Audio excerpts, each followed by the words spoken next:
In today's episode, No More Rebirth, the shocking truth about escaping the cycle of life and death, we'll explore ways to bring more clarity, calm, and mindfulness into your day. If you enjoy this video, don't forget to give it a thumbs up and hit that subscribe button so you won't miss any of the inspiring stories and wisdom we'll share next. The Buddha's wisdom invites us to pause, to question, and to wake up from the illusions we take for granted. True awakening is not about believing in something blindly, but about seeing clearly, for yourself, that freedom from suffering is possible. If today's reflection spoke to you, take a moment to breathe deeply, to feel that spark of awareness in your heart.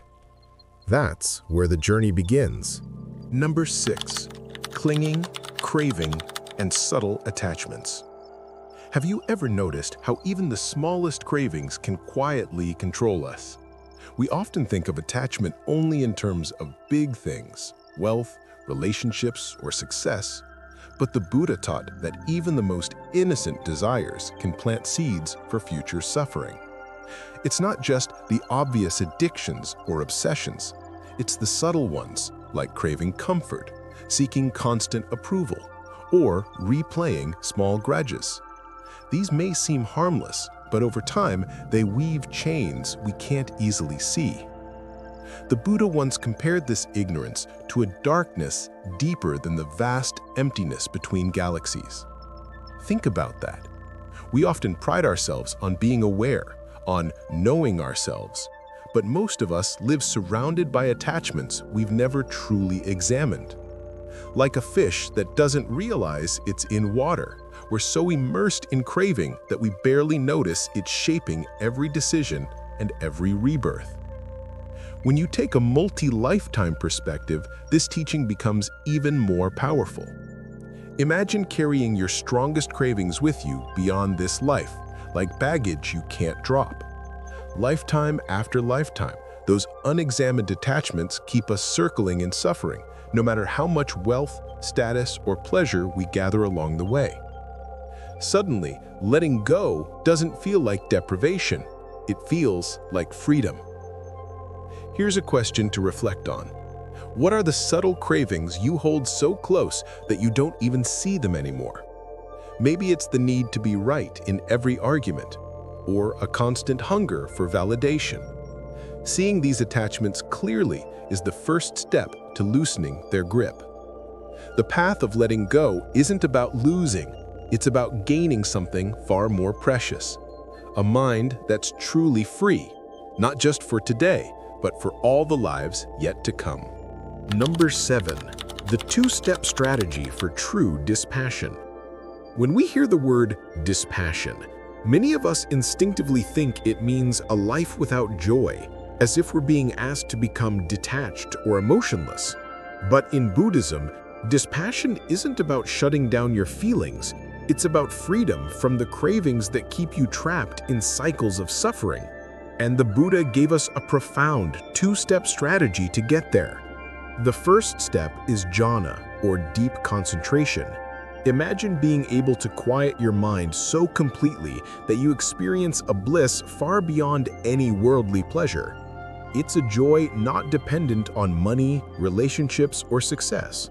Jhana offers a taste of peace so profound that your usual cravings, whether for comfort, food, or praise, begin to lose their grip. It's like sipping from a wellspring of inner happiness that nothing outside you can touch. But here's the paradox. Even this blissful state can become something we crave. The mind might start chasing jhana itself, turning meditation into another object of attachment. And that's where the second step comes in.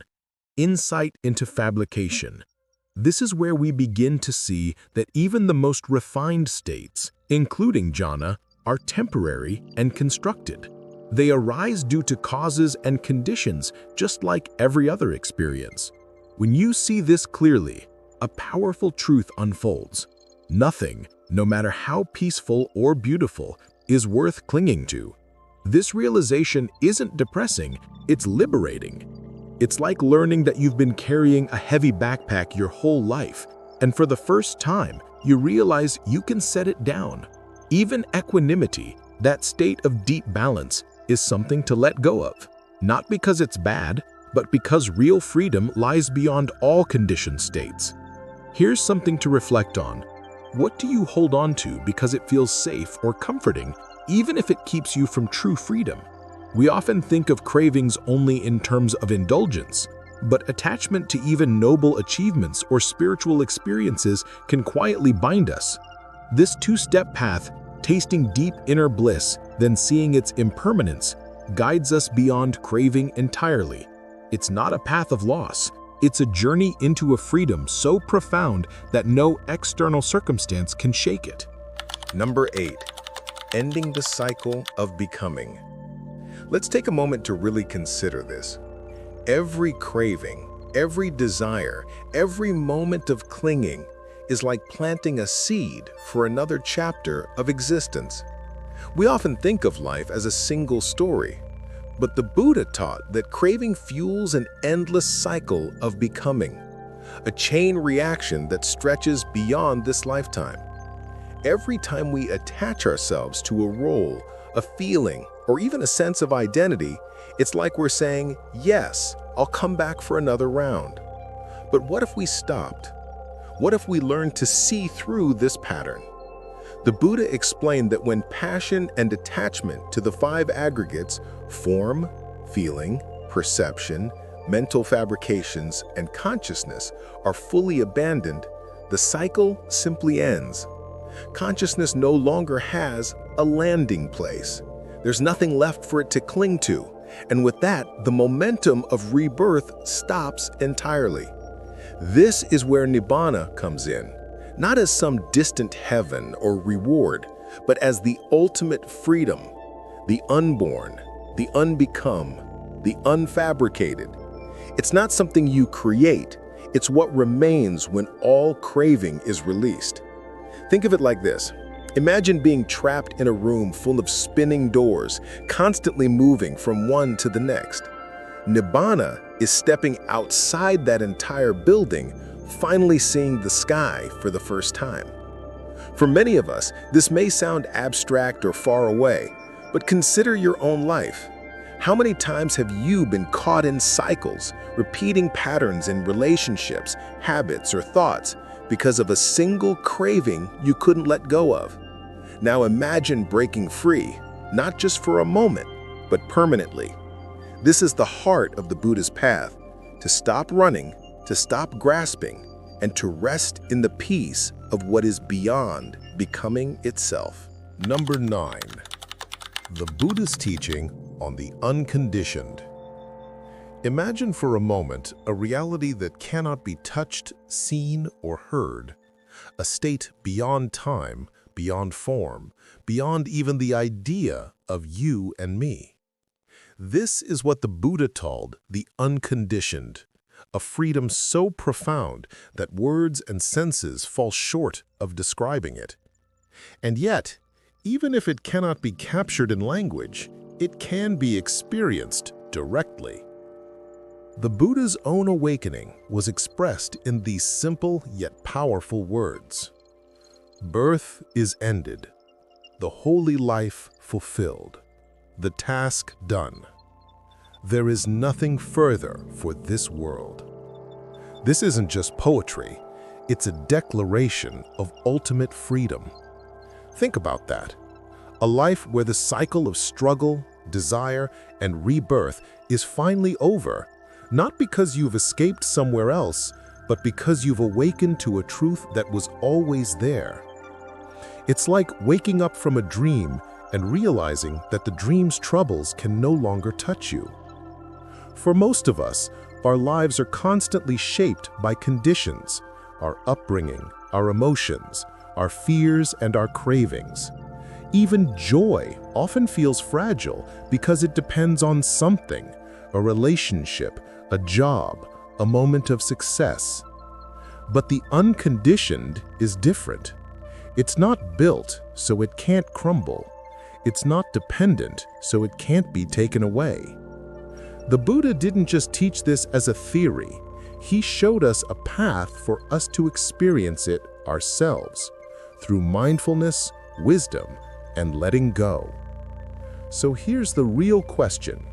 What would your life look like if your peace didn't depend on circumstances?